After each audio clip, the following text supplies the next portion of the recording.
penúltima aula desse módulo, né? Nós vamos ver 1ª e 2ª Timóteo. E na próxima aula a gente conclui o módulo e a nossa provinha, que não vai ser grande tribulação, viu, irmãos? Vai ser uma prova abençoada. Mas só peço que estudem, né? A apostila, que tá tudo certo. Ia chamar aqui a nossa missionária Silvia para orar aqui por nós. Como diz a tia, hoje está meio dodói. Venci hoje com uma gripe forte, estou meio febril. Mas Deus vai renovar nossas forças aqui, em nome de Jesus. Glória a Deus. Pai, obrigada por esse dia que o Senhor fez. Reconhecemos a grandeza, a bondade e a soberania do Senhor e o seu cuidado. Obrigada mesmo, porque o Senhor tem nos conduzido até aqui, Senhor, para crescermos em conhecimento. Pedimos que o Senhor esteja usando, Senhor, a nossa professora, o Senhor esteja inspirando, repreendendo todo espírito de enfermidade, ó Pai, e que o Senhor esteja renovando as suas forças, que o Senhor esteja renovando o seu corpo físico, Senhor. Obrigada por esse tempo e que possamos, Pai, ter o entendimento, o nosso coração possa estar aberto para ouvir e para sermos praticantes daquilo que estamos aprendendo, Pai. Toma esse lugar, Senhor, e nos conduz, ó Deus, na sua paz, em nome de Jesus. Amém.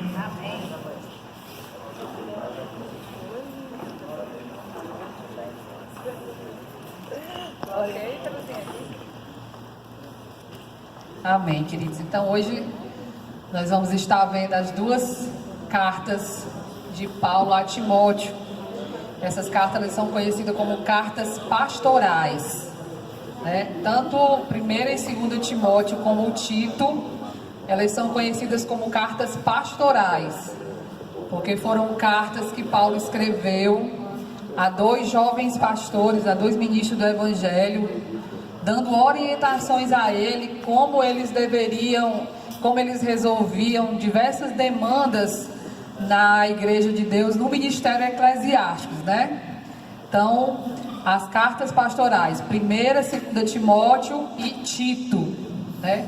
Apesar de 2ª Timóteo ter sido escrita na prisão, na 2ª prisão de Paulo em Roma, mas pelo seu conteúdo, que ela foi uma carta pessoal a Timóteo, né, orientando Timóteo no ministério, ela não foi classificada como uma carta da prisão, mas como uma carta pastoral, certo?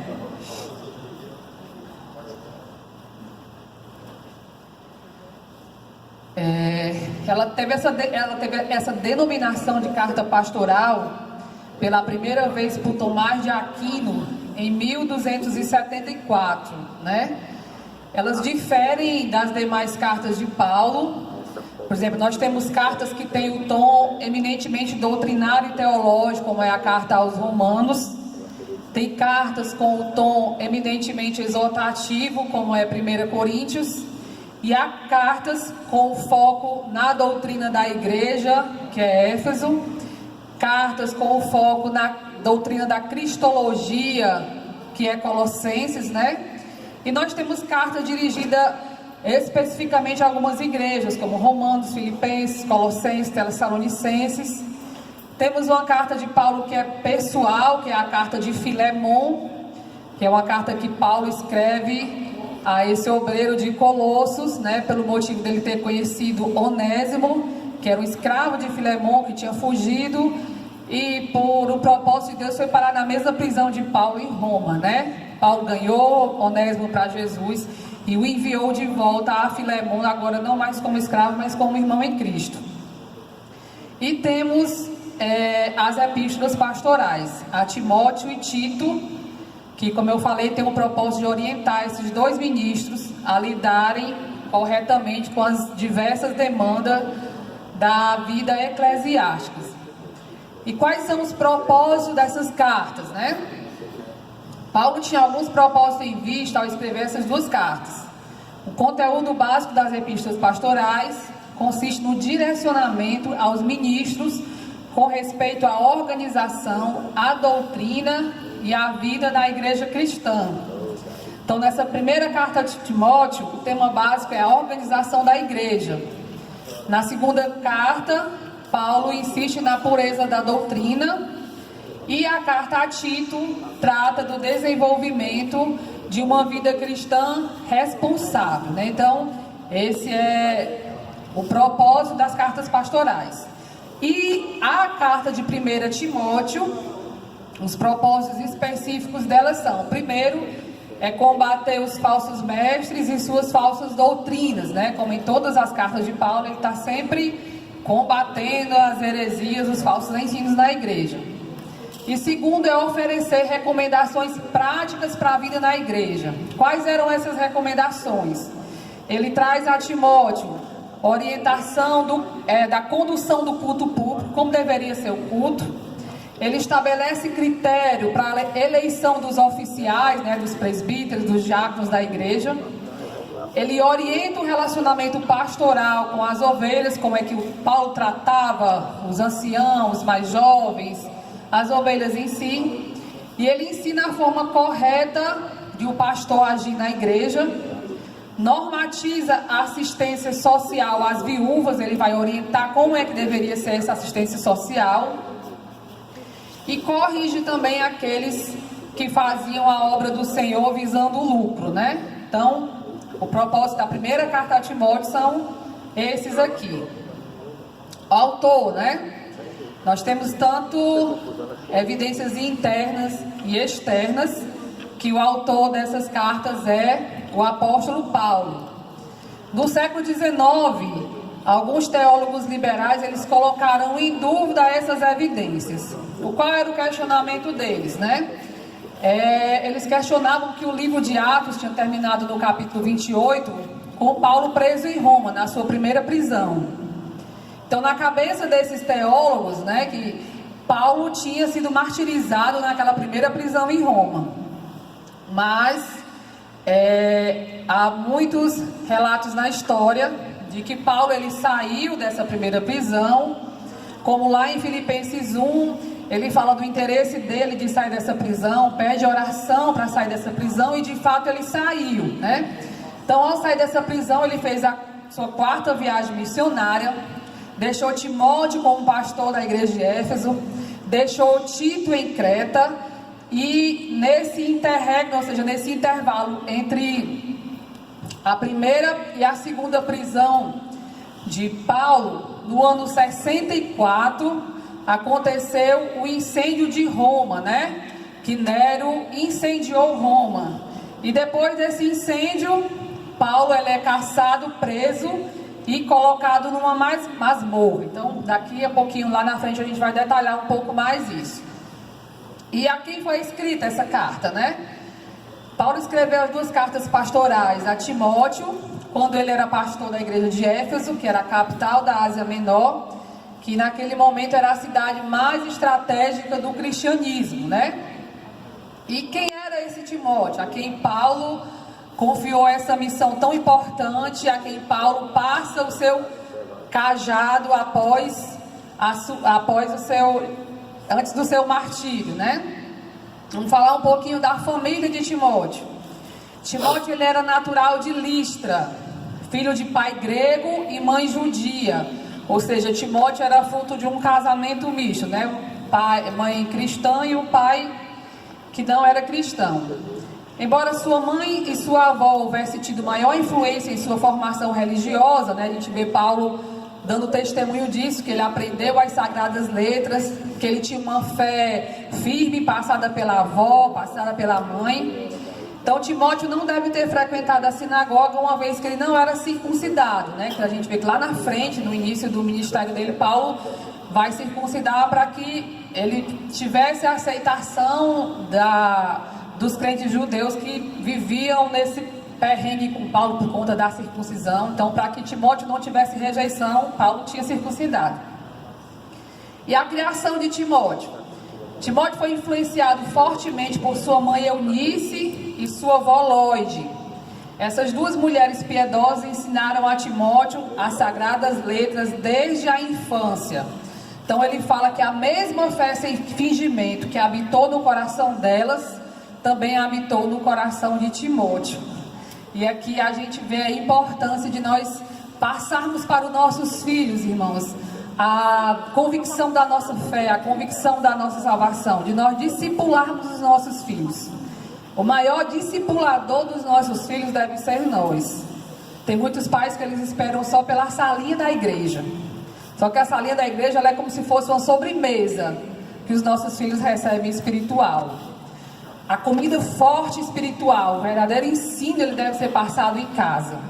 Assim como os pais judeus, eles ensinam a Torá aos seus filhos desde pequenininhos, nós devemos ensinar a palavra aos nossos filhos, ensinar o propósito da salvação, o porquê da salvação, ensinar que desde cedo eles precisam de Cristo, precisam aceitar Jesus como seu Salvador. Como todo mundo sabe, filho de crente não é crentinho, né? Filho de salvo não é salvinho. Ele precisa ter convicção de salvação, ele precisa crer que Jesus é o seu Salvador, ele precisa aceitar Jesus como seu Salvador. Então nós somos os maiores responsáveis, os maiores discipuladores dos nossos filhos. Nós temos a obrigação de levar o Evangelho ao mundo, de pregar e ganhar diversas almas para Jesus. Mas as pessoas que nós mais temos responsabilidade de levar a Deus é os nossos filhos. Porque eu acho que pai nenhum ele quer ir para o céu e saber que o seu filho não foi. Então, os nossos filhos devem desde a infância, desde a mais tenra idade, assim como o Timóteo foi, ser ensinado nas sagradas letras, né? Como a Bíblia diz, inculca no teu filho, andando pelo caminho, sentado na tua casa, ao deitar, ao levantar. Então, onde a gente estiver, a gente sempre que tiver uma oportunidade, alguma dúvida que eles têm, a gente enxertar a palavra no coração deles. Porque Timóteo é um exemplo de alguém que cresceu recebendo a palavra do Senhor, se tornou um cooperador do Evangelho, se tornou um grande pregador, se tornou o substituto do grande apóstolo Paulo. E se nós queremos que os nossos filhos sejam grandes homens de Deus, o principal discipulador deles somos nós. Nós somos responsáveis para ensinar a palavra de Deus a eles. Quanto às suas marcas pessoais, eu já estou meio assim fanha, porque eu estou um pouquinho cansada por conta da gripe, mas os irmãos tenham paciência que vai dar certo. Quanto às suas marcas pessoais, Timóteo ele tinha 3 marcas. Ele era jovem, tímido e doente. Essas condições o tornaram um homem sensível e por vezes retraído, né? Nós encontramos diversas vezes nas epístolas exortação de Paulo encorajando devido à sua tendência ao desânimo. Então, ele era jovem, tanto que Paulo diz, ninguém despreze a tua mocidade, né? Que o fato de alguém ser jovem não o torna incapaz para a obra do Senhor, né? O que torna alguém apto para a obra do Senhor é o seu caráter, o seu testemunho cristão, o seu conhecimento da palavra de Deus, o seu viver diário com Cristo. E Timóteo também era tímido, né? Mas Paulo sempre está encorajando a ele, olha meu filho, tem bom ânimo, desperta o dom que há em ti. Olha meu filho, Deus não te deu o espírito de temor, mas de ousadia. Então Paulo estava sempre encorajando aquele jovem para o ministério que ele tinha recebido. E também doente, né? Paulo até o orienta que ele tomasse um copo de vinho por conta das suas constantes enfermidades. Então tudo indica que Timóteo tinha uma enfermidade no estômago, né? Então Paulo mandava que ele tivesse cuidado dele mesmo, né? Tem cuidado de ti mesmo e da doutrina. Isso nos mostra que o obreiro do Senhor, ele além de cuidar da igreja de Deus, ele não pode esquecer dele mesmo.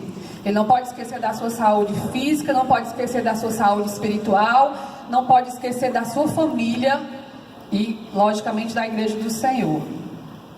E como era o relacionamento de Timóteo com o apóstolo Paulo? O primeiro contato de Paulo com Timóteo deu-se quando o apóstolo Paulo e Barnabé estavam realizando a primeira viagem missionária, né?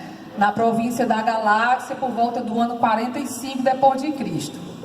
Então, Paulo ganhou de filho da fé, Timóteo tornou-se cooperador de Paulo, companheiro de viagens e amigo do apóstolo. Também foi companheiro de prisão de Paulo, né? Desde o começo da segunda viagem missionária, já por volta do ano 50, até a morte de Paulo no ano 67, Timóteo foi seu auxiliar, seu colaborador, seu companheiro de viagens, seu confidente, amigo fiel e verdadeiro filho espiritual. Então, isso nos mostra que o apóstolo ele tinha uma grande confiança nesse jovem, né? Ele também dá testemunho de que ele tinha um bom exemplo tanto antes de se tornar obreiro como após se tornar obreiro. Então Paulo via nele uma fé firme, Paulo via nele um companheiro, Paulo via nele um amigo, um cooperador, né? E quanto ao seu trabalho pastoral, Timóteo foi um grande cooperador de Paulo, cooperou com Paulo em várias de suas cartas. Ele cooperou em 1ª e 2ª Tessalonicenses, 2ª Coríntios, Filipenses, Colossenses e Filemon. Talvez ele tenha sido o amigo mais próximo do apóstolo Paulo, né? Ele conheceu, como eu já falei, na primeira viagem missionária, que está lá em Atos 16, do 1 ao 3, e tornou-se seu companheiro na 2ª e na 3ª viagem. Ele visitou Paulo em sua prisão em Roma e após isso foi enviado para pastorear a igreja de Éfeso. Não muito depois, ele recebeu a primeira carta de Paulo e na 2ª prisão do apóstolo, já perto do seu martírio, ele recebeu a 2ª carta do apóstolo com um forte apelo para que ele fosse vê-lo imediatamente em Roma. Então, antes de Paulo morrer, ele pediu que Timóteo fosse vê-lo, né? Isso demonstra o grande carinho, a grande confiança que Paulo tinha nele. E quanto ao seu compromisso, dentre os cooperadores de Paulo, ninguém foi como Timóteo. Ele mesmo disse: a ninguém tenho de igual sentimento. Ele serviu a Cristo, sua igreja e ao Evangelho. Então, era um dos principais, ou talvez o principal cooperador do apóstolo. Timóteo, o enviado de Paulo, nós vemos isso lá em Filipenses 2, 19 e 23. Timóteo era filho da fé de Paulo, cooperador do apóstolo, seu mensageiro às igrejas, esteve preso com Paulo em Roma também, na sua primeira prisão. Paulo, tinha um caráter provado, Paulo fala isso lá em Filipenses 2, 22, cuidava dos interesses de Cristo e da igreja de Cristo. E tinha um lugar muito especial no coração do velho apóstolo, que como ele chegou a dizer, não tenho ninguém como ele, né? Quando ele o enviou à igreja de Éfeso, não tenho ninguém como ele, não tenho ninguém que eu confie como ele. E ele tinha o caráter provado, né? E interessante que Paulo fala que ele era um homem que cuida dos interesses dos outros, lá em Filipenses 2 e 20. Então isso nos mostra que Timóteo vivia de forma altruísta, ou seja, ele sempre colocava os interesses dos irmãos acima dos seus, como é uma marca do caráter de Cristo, como era uma marca do caráter do apóstolo Paulo, né? O centro da sua atenção não estava em si mesmo, mas na igreja de Deus. E Paulo fala que ele era um homem que cuida dos interesses de Cristo, lá em Filipenses 2 e 21. Então, o obreiro de Deus, ele só tem 2 estilos de vida. Um é viver para Cristo e o outro é viver para si mesmo, né? E Timóteo, ele queria cuidar dos interesses de Cristo e não dos seus. Sua vida estava centrada em Cristo, nos irmãos e não no seu próprio eu, né? Então isso mostra o coração de um verdadeiro obreiro do Senhor. Os interesses principais dele são os interesses de Cristo, os interesses da igreja de Cristo, os interesses dos irmãos, acima dos seus próprios, né? Timóteo também era um homem disposto a servir, é o que também está lá em Filipenses 2, 22. Timóteo serviu ao Evangelho, ele serviu com Paulo e não a Paulo. Embora a relação com Paulo fosse de pai e filho, ambos estavam engajados no mesmo propósito. Então muitas vezes nós vemos muitos obreiros que eles têm interesse de servir aos seus líderes, mas embora Timóteo tivesse todo esse carinho pelo apóstolo Paulo, tivesse essa relação mesmo de pai e filho, mas a Bíblia fala que ele serviu com Paulo, não a Paulo, que ele serviu ao Evangelho, que ele servia ao Senhor, né? Quanto ao seu ministério, Paulo fechou as cortinas do seu ministério quando foi executado em Roma, em 67 depois de Cristo. Timóteo, porém, continuou seu trabalho como pastor da igreja de Éfeso. Segundo a tradição eclesiástica, Timóteo foi bispo de Éfeso, e sofreu o martírio no ano 97 depois de Cristo, sob o comando do imperador Nerva, né? Então, essas eram as características desse obreiro que Paulo confiou e que Paulo passou o cajado após a sua morte, né? Qual foi a época que essa epístola foi escrita? Então, quem sabe me dizer qual foi a época que essa epístola foi escrita? 1 Timóteo? Um de cada vez. Um de cada vez, tem que dizer. Um de cada vez, está dizendo. Calma, todo mundo se reflete por vez. Foi no intervalo entre a primeira e a segunda prisão de Paulo, né? No interregno da primeira e segunda prisão de Paulo em Roma, por volta do ano 63 depois de Cristo.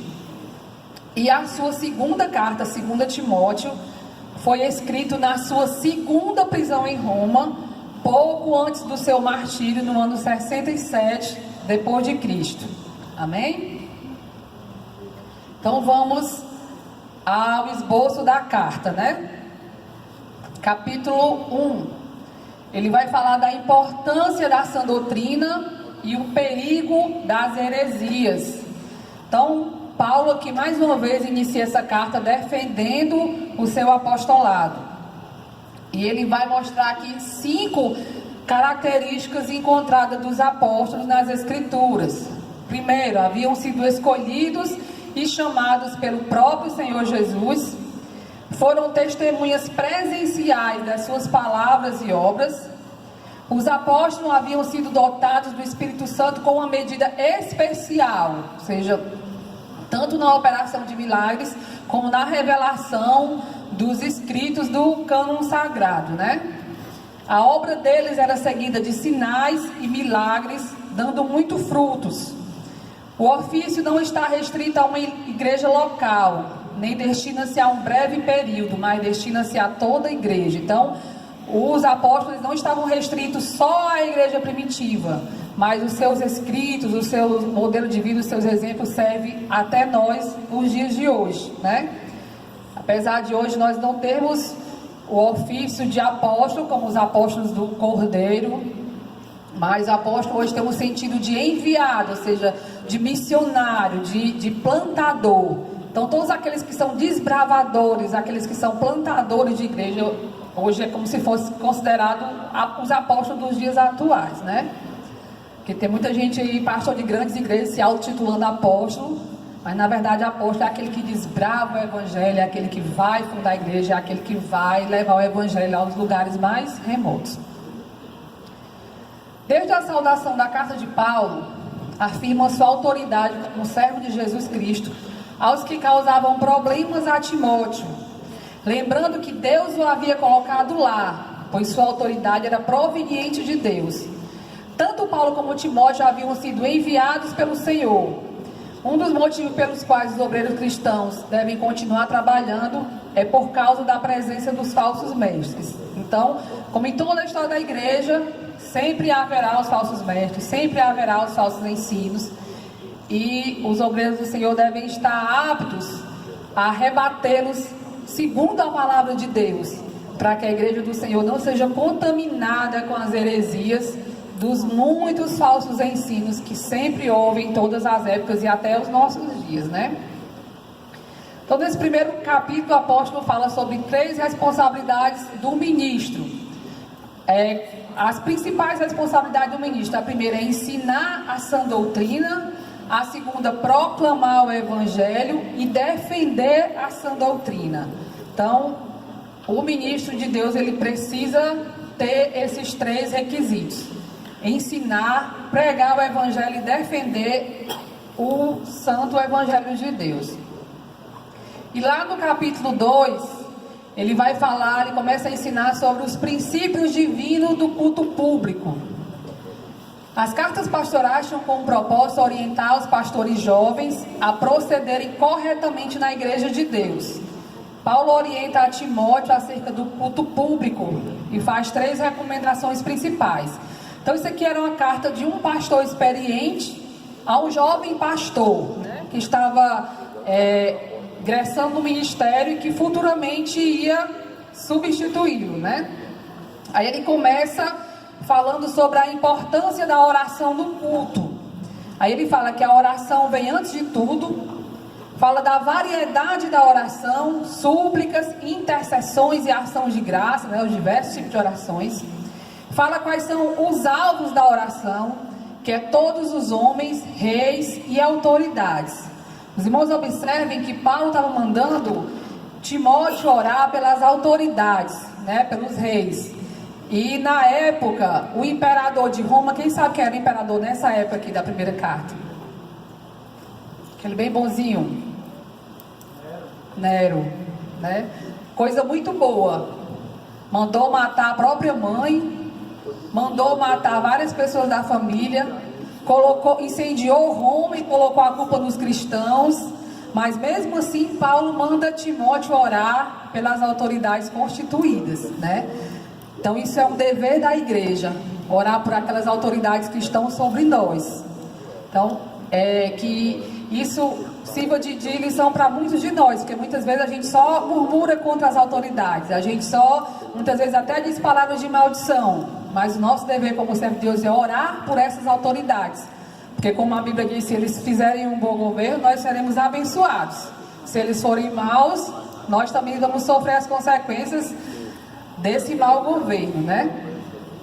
Aí ele fala também aqui dos propósitos da oração. Para que Paulo exorta Timóteo sobre a importância da oração? Era para vivermos uma vida tranquila e mansa, para vivermos com toda piedade e respeito e para agradarmos a Deus. Então, ao falar sobre a importância da oração na igreja, da oração por todos os homens, por reis e autoridades, os propósitos eram esses, né? Aí ele vai falar também de um texto que é bem polêmico nessa carta, que é sobre a postura das mulheres, né? Inclusive, se fosse no literal, a irmã Marta não podia estar nem aqui ensinando para vocês. Se eu fosse pela literalidade de alguns. Mas ela tem 3 interpretações literais acerca desse texto, né? Tem a literal, tem a liberal e tem a transposição cultural. Vamos conhecer quais são elas. O que é que pensam os literais, né? Eles acreditam que o texto é literal e que as mulheres não podem de fato fazer coisa alguma. Tal argumento é facilmente quebrado quando afirmamos que, para acreditar nisso nos dias de hoje, os homens também deveriam, sempre que forem fazer, tudo levantar as mãos, né? E as mulheres também não podiam fazer tranças, usar joias e nem em circunstância alguma ensinar os homens, né? Então essa é a interpretação literal. Fora o literal tem os liberais. O que é que diz os liberais? Já é o extremo oposto, né? Eles rejeitam a verdade eterna, negando a fidelidade das escrituras e a sua inerrância, afirmando que tudo é cultural e que não existe princípios bíblicos ensinados por trás dessas lições. Então isso aqui já vai para o outro extremo. Eles não só... ao contrário do literal, que diz, não, tem que ser tudo ao pé da letra, né? Como tem algumas interpretações, isso aqui já diz, não, isso ali é uma questão cultural. Aí ele já leva para o outro lado e não aproveita nenhum dos princípios que são passados aí nesse ensinamento. E temos a interpretação cultural.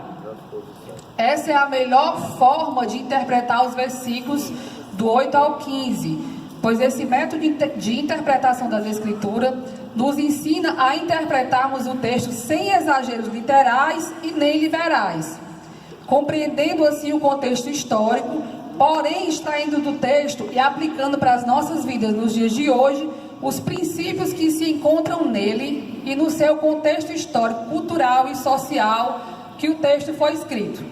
Então, na época que esse texto foi escrito, essa submissão ordenada aqui, né, que a mulher devia ficar calada e tal, isso foi escrito para uma sociedade onde a mulher não era permitido falar nem se expressar em público, né?